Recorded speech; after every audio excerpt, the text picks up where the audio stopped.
తప్పుకు ఏ తప్పు చేయకపోయినా కేవలం తమ భూమి తమకే ఉండాలని కోరుకున్నందుకు తమ భూమిని ప్రభుత్వం గుంజుకుంటుంటే ప్రతిఘటించినందుకు మా భూమి మేము ఇయ్యం అని చెప్పిన పాపానికి ఇవాళ కొడంగల్ నియోజకవర్గంలోని లగచర్ల గ్రామానికి సంబంధించిన గిరిజన రైతులు, దళిత రైతులు, బలహీన వర్గాల రైతులను గత 30 రోజుల పైచిలకు జైల్లో పెట్టిన నికృష్టపు ప్రభుత్వం రేవంత్ రెడ్డి ప్రభుత్వం.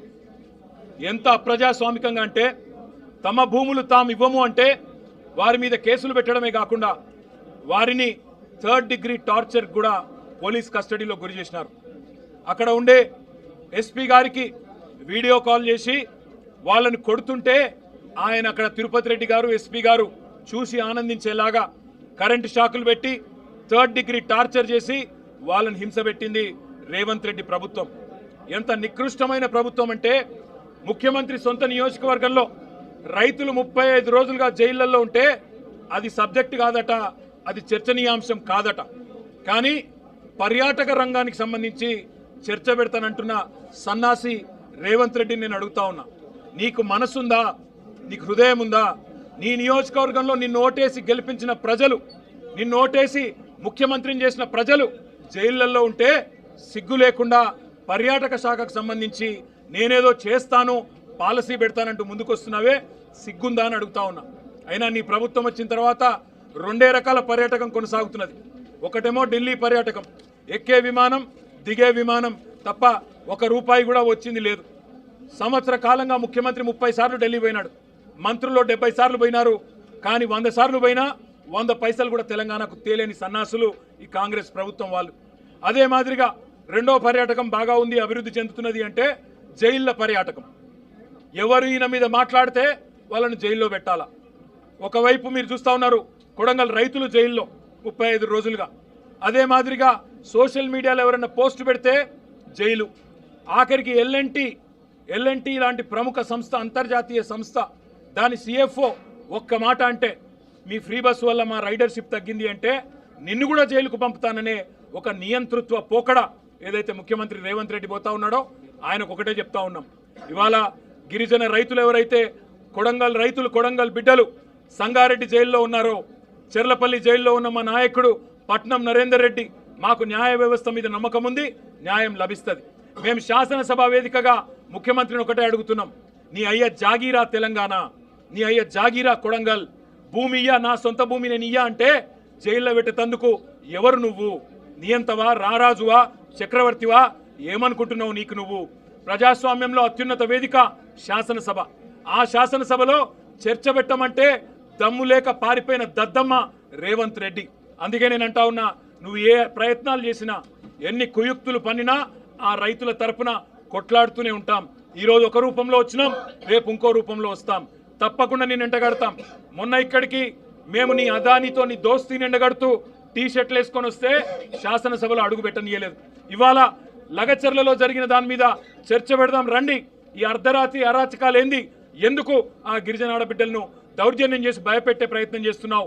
మగవాళ్ళను జైలుకు పంపినావు, ఆడబిడ్డలనేమో ఇంటింటికి పోయి హింసిస్తున్నావు, బెదిరిస్తున్నావు అని అడిగితే సమాధానం చెప్పే సత్తా లేని సన్నాసి ప్రభుత్వం ఇవాళ అసెంబ్లీని వాయిదా వేసుకొని పారిపోయే ప్రయత్నం చేసింది.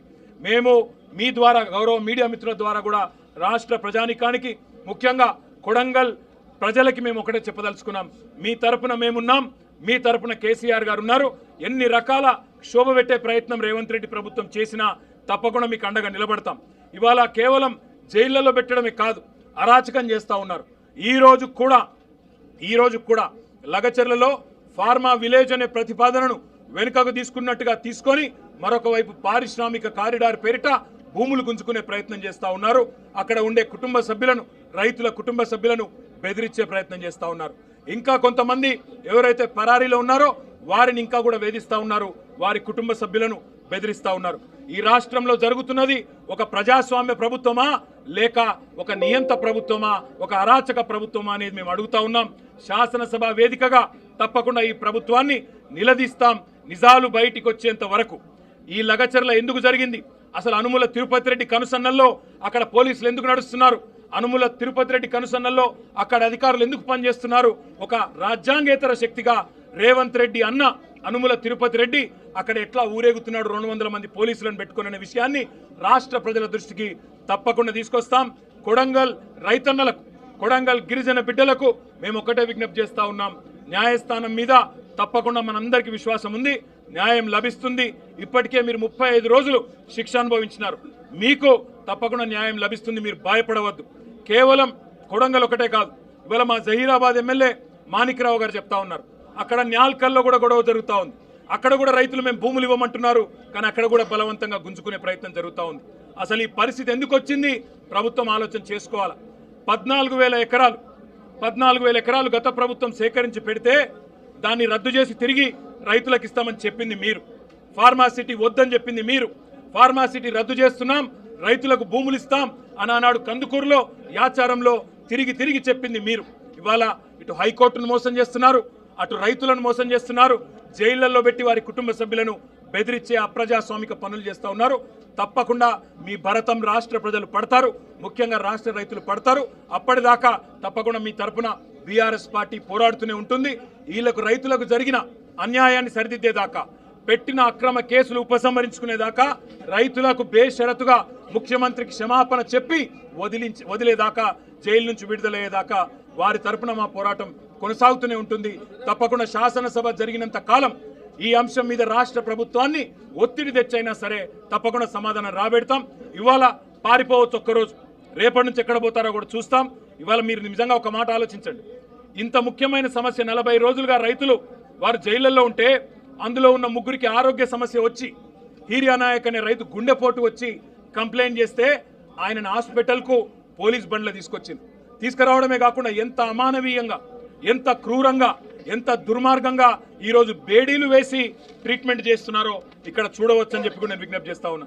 ఇంతకంటే అరాచకం, ఇంతకంటే దుర్మార్గం, ఇంతకంటే చిల్లర ప్రభుత్వం ఈ భారతదేశంలో ఎన్నడన్నా చూసినామా? దయచేసి ఆలోచన చేయండి. గుండె నొప్పి వచ్చింది, ఛాతీ నొప్పి వచ్చింది అనే రైతుకి బేడీలేసి ట్రీట్మెంట్ చేసే ఒక దిక్కుమాలిన నికృష్టపు ప్రభుత్వాన్ని తప్పకుండా ఎండగడతాం. శాసనసభలోనే వారిని తప్పకుండా నిలదీస్తామనే మాట మళ్ళొక్కసారి మీ అందరి ద్వారా తెలియజేస్తూ, ఆ రైతులకు న్యాయం జరిగేదాకా వదిలిపెట్టాం, ఈ ప్రభుత్వాన్ని నిలదీస్తూనే ఉంటాం.